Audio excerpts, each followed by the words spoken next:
Hello' বন্ধুসকল, মৰমৰ জুবিন দা যে আৰু আমাৰ মাজত নাই, এই কথাটো যে বিশ্বাস কৰিবই নোৱাৰি।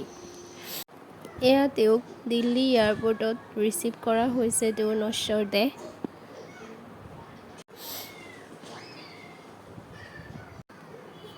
কেনেকৈ হ'ল, কিয় হ'ল এনেকুৱা হ'ব নালাগিছিলে। তেওঁ গোটেই বিশ্ববাসীক কন্দুৱাই নিজে এক অজান দেশলৈ যাত্ৰা কৰিলে, যাৰ পৰা যে কোনেও ঘূৰি আহিব নোৱাৰে।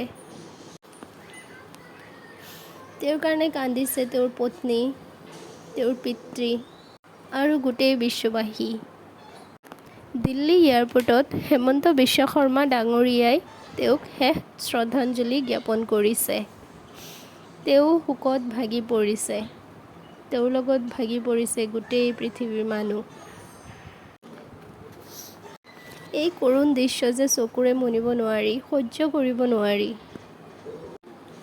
এয়া তেওঁক সন্মান জ্ঞাপন কৰি আছে, আমাৰ অসমৰ সন্মান গামোচা পিন্ধাই আছে।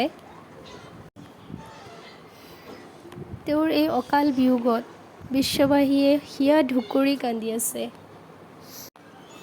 আমাৰ গৰিমা বৌ কিমান কান্দি আছে, হিয়া ঢাকুৰি কান্দি আছে।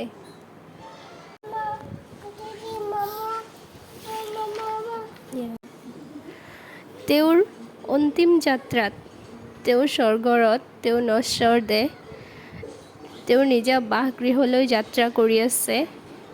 তেওঁৰ লগত আছে শ শ লাখ লাখ অসমবাসী। এইসকল মানুহক কন্দুৱাই তেওঁ আজি অজান দেশলৈ গুচি গৈছে। তেওঁ তেওঁৰ গানত কৈছিলে যে সাগৰতলিত শুবৰে মন, সঁচাই তেওঁক সাগৰেই লৈ গ'ল। তেওঁ সাগৰৰ তলিতেই শুবলৈ গুচি গ'ল। কিমান যে বেদনাদায়ক, সহ্য কৰিব নোৱাৰা এক পৰিস্থিতি। মানুহবিলাক আহি গুৱাহাটীত ৰাতিৰ পৰা গোটেই ৰাতি অপেক্ষা কৰি আছে, তেওঁ কেতিয়া আহিব। কোনেও টোপনি যোৱা নাই, তেওঁৰ কাৰণে বাট চাই আছে, তেওঁৰ কাৰণে চকুলো ঢুকি আছে। এয়া তেওঁৰ বাসগৃহ, ইয়াত তেওঁক লৈ যোৱা হ'ব, ইয়াত ৰখা হ'ব, নিজৰ আত্মীয় স্বজনে যাতে তেওঁক চাব পাৰে, তেওঁৰ লগত অলপ সময় কটাব পাৰে আৰু মানুহবিলাকেও যাতে তেওঁক চাব পাৰে। তেওঁক ইয়াত শুৱাব আনি পেলাই, তেওঁৰ নশ্বৰ দেহ ইয়াত ৰখা হ'ব, সজাই আছে। তেওঁৰ নশ্বৰ দেহ আহি ইতিমধ্যে কাহিলীপাৰাৰ বাসগৃহত আহি পালেহি।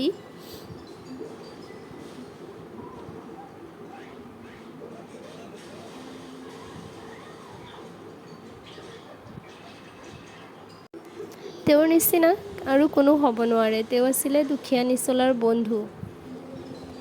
তেওঁ সকলোকে সহায় কৰিছিলে। আজি তেওঁৰ বিয়োগত গছ, বৃক্ষ, তৰু, লতা, আনকি জীৱ-জন্তুবিলাকেও কান্দি আছে।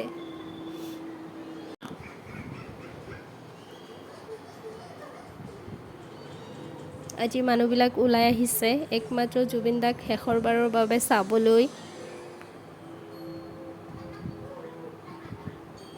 এনেকুৱা পৰিস্থিতি আৰু কেতিয়াও দেখা নাই।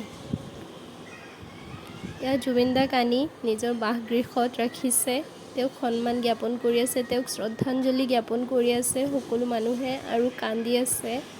তেওঁ যে কেনেকৈ গুচি গ'ল এক অজান দেশত, তেওঁ কেতিয়াও ঘূৰি নাহে। তেওঁক কেনেকৈ পাহৰিম বাৰু আমি।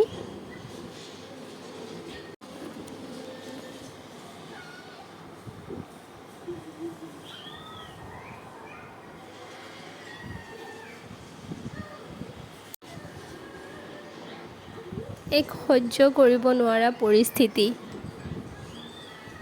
তেওঁৰ গানবিলাক শুনিলেই যে বুকুখন কঁপি উঠি যায়। তেওঁৰ নিচিনা গান আৰু কোনেও গাব নোৱাৰে। এয়া আমাৰ জুবিন দা। সঁচাই ভাষা নোহোৱা হৈ পৰিছে মুখত। কি ক'ম, কেনেকৈ ক'ম, কি ক'ম। কিয় আপুনি এৰি গুচি গ'ল?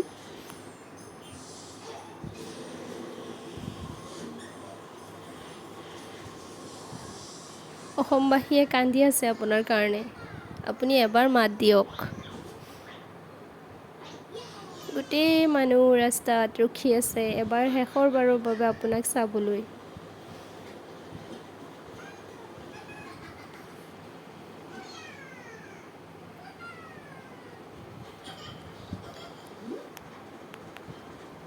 আপুনি যে কেতিয়াও আৰু এনেকৈ কথা নকয়, কেতিয়াও আৰু আমাৰ সন্মুখত ঘূৰি নাহে।